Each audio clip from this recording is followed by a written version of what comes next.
Crece escándalo de Odebrecht. Pago de soborno supera los 84.000 millones de pesos.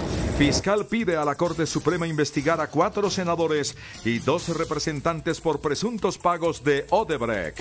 Capturan a cabeza de la comisionista profesionales de bolsa. A la cárcel exsecretario de Movilidad de Bogotá.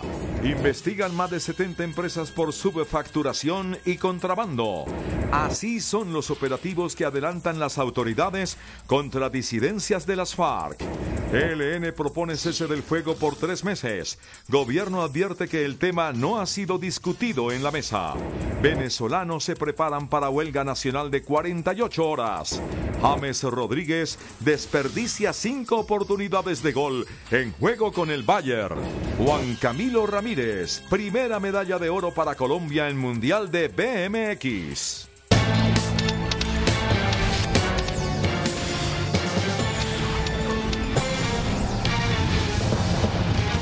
Buenas noches. Crece el escándalo por el pago de sobornos de la multinacional Odebrecht en Colombia. La Fiscalía tiene documentado el pago de 84.000 millones de pesos en coimas a funcionarios y particulares para la obtención de millonarios contratos. También pidió a la Corte investigar a 4 senadores y un representante vinculados presuntamente con este caso. El representante de una de las comisionistas de bolsa más grandes del país fue capturado para que responda por lavado y enriquecimiento ilícito. Muy buenas tardes. De acuerdo con el fiscal Gustavo Adolfo Torres, se le imputarán los delitos de lavado de activos y enriquecimiento ilícito por presuntamente ayudar a dar apariencia de legalidad a los dineros que Odebrecht entregó en el país. Fue capturado el señor Gustavo Adolfo Torres, representante legal de la Sociedad Comisionista de Bolsa, Profesionales de Bolsa. El fiscal también reveló que la entidad le pidió a la Corte Suprema de Justicia investigar a los congresistas Bernardo Elías, Musa Besaile, Plinio Lano, Antonio Guerra y Ciro Rodríguez. Ha dispuesto compulsa de copias de las evidencias testimoniales y documentales existentes a la fecha, con destino a la Sala Penal de la Corte Suprema de Justicia, para que se indague la conducta de los senadores. Martínez indicó que hay 4 órdenes de captura vigentes contra implicados por este caso y la Fiscalía llamó a imputación de cargos a 3 personas más que también habrían ayudado a lavar el dinero de Odebrecht. Martínez aseguró que los sobornos de Odebrecht ascienden a los 84.000 millones de pesos, una cifra 4 veces superior a la reportada por las autoridades de Estados Unidos, que fue de 11 millones de dólares, es decir, 21.000 millones de pesos. El fiscal general también dio a conocer que el ex senador Otto Nicolás Bula entregó detalles de la forma en que ingresaron los dineros ilegales al país. Un juez envió a la cárcel Picota de Bogotá al exsecretario de Movilidad de la ciudad, Fernando Álvarez, quien es señalado de presuntas irregularidades en varios contratos para la implementación del Sistema Integrado de Transporte Masivo. Fue el juez 83 de Garantías quien le dictó medida de aseguramiento en la cárcel La Picota a Fernando Álvarez, exsecretario de Movilidad en la administración de Samuel Moreno. Según el funcionario judicial, fue para proteger el trámite procesal, específicamente por obstrucción a la justicia, pues puede afectar los elementos materiales probatorios. El juez añadió que era necesaria la medida de aseguramiento debido a que en las interceptaciones mostradas por la Fiscalía entre Álvarez y su hijo hablaban de una posible cercanía con una mano derecha del fiscal general y eso mostraba que podría incurrir en obstrucción a la justicia. Álvarez fue imputado por los delitos de contratos, incumplimiento de requisitos legales y peculado por apropiación en favor de terceros en calidad de coautor. Según el ente acusador, Álvarez aprobó junto a otros 2 funcionarios un desembolso de 3.000 millones de pesos para contratar a una empresa que evaluara las propuestas de los interesados en operar el SITP. Sin embargo, KPMG, la empresa que ganó la licitación para revisar esas propuestas, solo recibió 1.200 millones de pesos, por lo que la Fiscalía asegura que el dinero se perdió en la tercerización de ese contrato. El exfuncionario no aceptó cargos. En este momento la defensa presenta su recurso de apelación. El presidente Juan Manuel Santos reveló que la DIAN está investigando a 77 empresas sobre las que existe sospecha de que están subfacturando mercancías para facilitar el ingreso de textiles de contrabando. Durante la Feria Colombia Moda en Medellín, el presidente Juan Manuel Santos hizo ese anuncio. La DIAN está investigando a 77 empresas que registraron importaciones de confecciones a precios tan solo un poco superior a los del umbral arancelario, para determinar si se trata de acciones que buscan evadir los controles aduaneros.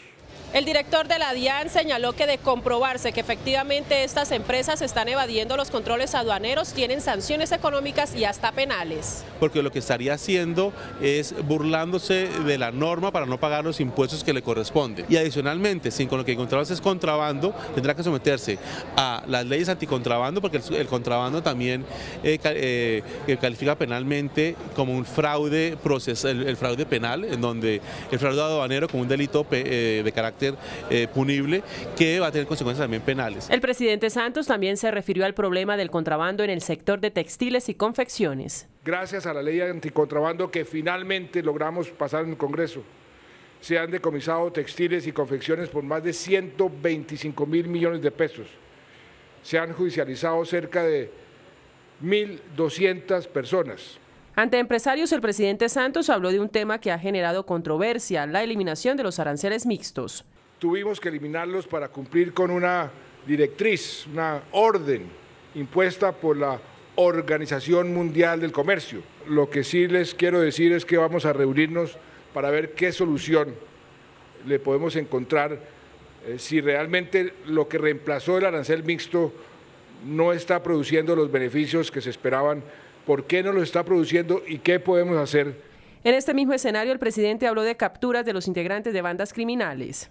En Medellín y Itagüí capturaron a 50 miembros de estas bandas y en un golpe en Guatapé, Peñol y Bello a 60, o sea, 110 delincuentes a buen recaudo.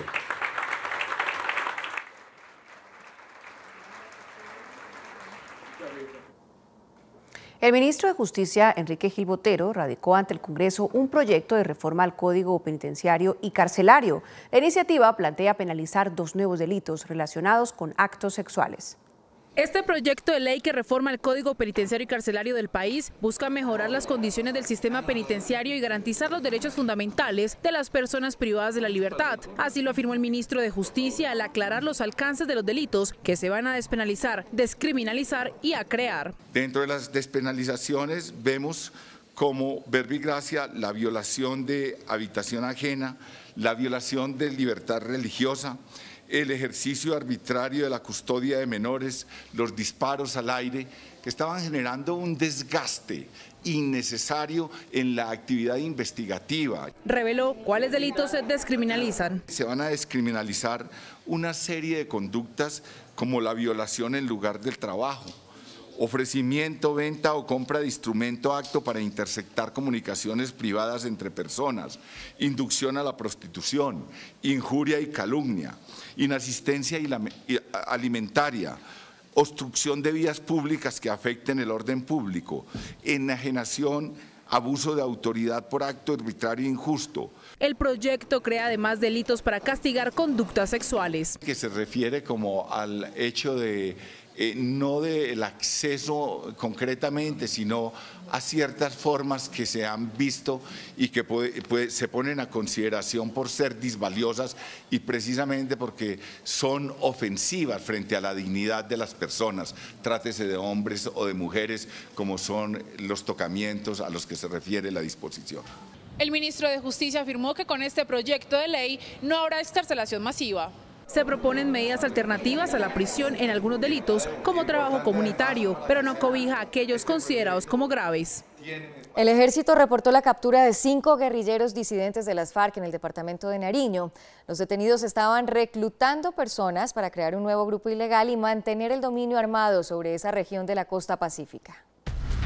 En zona rural de Policarpa, Nariño, cerca del río Patía, estaban reunidos 5 guerrilleros y un menor de edad reclutado por la disidencia del Frente 29 de las FARC, una de las 3 que tratan de retomar el control armado en esa zona que operaba la guerrilla hasta el año pasado. Al lugar llegaron varios helicópteros de la Brigada contra el Narcotráfico del Ejército y después de un corto combate lograron la captura de las 6 personas armadas. Más tarde los detenidos fueron trasladados a Tumaco, donde esta noche responden ante un juez por concierto para delinquir y porte ilegal de armas. Según el Ejército, la disidencia era liderada por alias Eider, un mando medio del Frente 29 que se apartó de esa guerrilla antes de que se desplazaran a la zona veredal, donde la mayoría de los integrantes de ese grupo entregaron las armas. En Nariño, la fuerza pública tiene identificadas otras 2 disidencias que suman más de 80 guerrilleros, una en la zona costera y otra en la frontera con Ecuador. El delegado del gobierno en los diálogos con el ELN, Juan Camilo Restrepo, advirtió que no ha empezado la discusión sobre un eventual cese bilateral del fuego y reiteró que esa posibilidad solo será viable cuando esa guerrilla renuncie al secuestro y demás hostilidades contra la fuerza pública. Juan Camilo Restrepo, jefe del equipo negociador de paz del gobierno, aclaró que la discusión sobre aspectos particulares que podrían garantizar el cese del fuego no ha empezado. Con el ELN no se ha comenzado a hablar aún de aspectos técnicos de un eventual cese al fuego, y mucho menos del plazo del mismo. Desde Quito, el gobierno reiteró la condición previa para establecer un cese del fuego bilateral. Y recordar una vez más, si no hay cese de hostilidades contra sociedad civil, claro y verificable por parte del ELN, no habrá cese al fuego. Voceros de la guerrilla habían propuesto una tregua bilateral de 3 meses, pero no hicieron referencia a las condiciones previas señaladas por el gobierno. En Antioquia, las autoridades reportaron la captura de 5 presuntos testaferros del llamado Clan del Golfo. Los bienes que fueron incautados están evaluados en más de 16.000 millones de pesos. CMI conoció en exclusiva que en medio del desarrollo de Agamenón 2, la Policía Nacional capturó en Marinilla, Caucasia, Turbo y Medellín, Antioquia, a 5 testaferros del Clan del Golfo que entre el 2010 y 2013 lograron lavar y comprar millonarios bienes evaluados en más de 16.000 millones de pesos. Se capturan a 5 personas sindicadas de lavado de activos para el Clan del Golfo. Una investigación de más de 2 años. La primera fase se extinguieron bienes por 16.000 millones, 11 inmuebles, 9 carros, cabezas de ganado, apartamentos.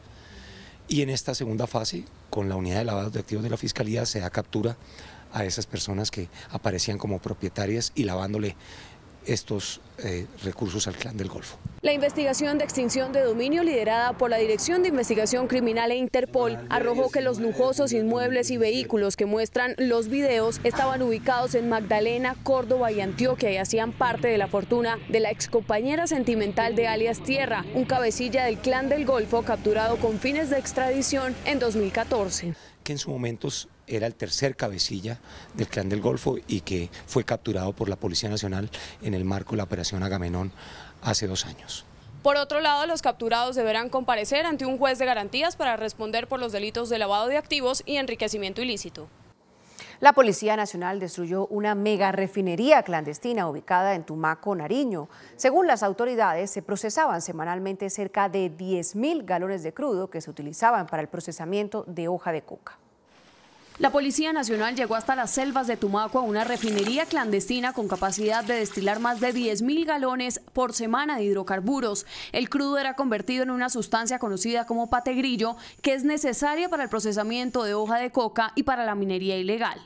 En lo que va corrido del año han destruido 44 refinerías ilegales, 54 piscinas artesanales de almacenamiento, han incautado cerca de 1.178.000 galones de hidrocarburo y han capturado más de 381 personas por esta actividad ilícita. A través de este hecho se logra un gran impacto en el control que se debe ejercer sobre estas personas que están afectando continuamente el medio ambiente. Prácticamente es una catástrofe ambiental lo que estas personas producen a través de esta destilación ilegal y artesanal que hacen del crudo de petróleo. Según investigadores del caso, estas refinerías ilegales en Nariño afectan directamente al oleoducto trasandino y lucra al Clan del Golfo y a la delincuencia común de la zona. Lamentablemente para la empresa Ecopetrol, las continuas perforaciones que se le hacen al oleoducto trasandino trae unas pérdidas incalculables en dólares. En las próximas horas, los capturados deberán responder ante las autoridades judiciales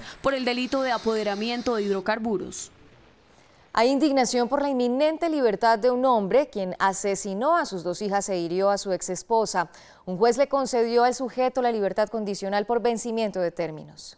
Luz Estela Forero es una mujer que viene denunciando que su esposo y causante de la muerte de sus 2 hijas de 10 y 15 años en Puerto Salgar, Cundinamarca, Ricardo Enrique González Tovar, quedará libre a pesar de haber sido condenado a 45 años de prisión. La defensa de él, aprovechando la ley 1786 del 2016, presentó este recurso ante el juez penal del circuito solicitando su libertad inmediata. Entonces que el juez estaba obligado, no podía tener, o sea, no tenía la medida como el juez negarse ante esta solicitud. Entonces el juez para que no lo sancionen, obviamente cumple con su deber y emiten esta boleta de libertad. Dice ella que teme por su seguridad y por su vida, ya que esta persona continúa llamándola constantemente. En este momento usted, si él estuviera libre, estaría corriendo el mismo riesgo que corrieron mis hijas, lo que quiere decir que ahora soy yo, Luz Estela Forero, quien debo estar en casa por cárcel. Dice ella que todo ocurrió al amanecer del 21 de junio del 2011, después de haber sido agredida varias veces por él. Me habla de la segunda, o sea, que le dé la última oportunidad, y yo le digo que no, y saca un cuchillo y se ensaña contra mí dándome 26 puñaladas. Después de lograr salir arrastrándose y con la colaboración de su hija mayor, fueron ayudadas por un vecino. A nosotras nos auxiliaron, nos llevaron al hospital de Puerto Salgar, al Diógenes Troncoso. Allí nos estaban prestando los primeros auxilios. Sin embargo, en el hospital recibió la fatal noticia de que su otra hija también había fallecido. Después de unas declaraciones que presenté, una psicóloga pues me dio la noticia de que ambas niñas habían fallecido. Junto a su familia, recorre entidades como la Fiscalía y la Defensoría del Pueblo para que le ayuden a evitar que Ricardo González quede en libertad, ya que con ello dice que su vida está en riesgo. Y en Nariño, las autoridades adelantan los estudios para determinar qué provocó una emergencia en varios centros asistenciales, a donde fueron trasladados numerosos habitantes de la zona afectados por fuertes dolores estomacales. Las autoridades del Instituto Departamental de Salud de Nariño avanzan en la indagación de la emergencia sanitaria que se presentó en el municipio de Ipiales, luego de que más de 1.500 personas fueran afectadas con lo que al parecer sería un rotavirus. Puede ser un virus, puede ser un parásito, puede ser una bacteria. Y las muestras se están enviando permanentemente. No vamos a descansar hasta identificar el microorganismo. Una vez que lo identifiquemos sobre el microorganismo, podremos posiblemente referenciarnos hacia cuál fue la causa. El brote de enfermedad diarreica se está manejando según los protocolos de salud y se han enviado varias muestras de agua y alimentos para un cultivo microbiológico al Instituto Nacional de Salud, aunque según las autoridades locales no existe certeza que el agua sea la causante de esta situación. Vómitos, soltura, diarrea, deshidratación. Los rumores que están aquí son porque el agua está contaminada. De los 1.571 casos reportados, ninguno se ha complicado y se pide a la comunidad que mientras se determine la causa real de este virus, verificar las condiciones sanitarias de donde se compran los alimentos y hervir el agua antes de su consumo. Nos vamos, gracias por su compañía. A las 9:30 más CMI. Y a las 8:30 las noticias del mundo en CMI Internacional. Los esperamos.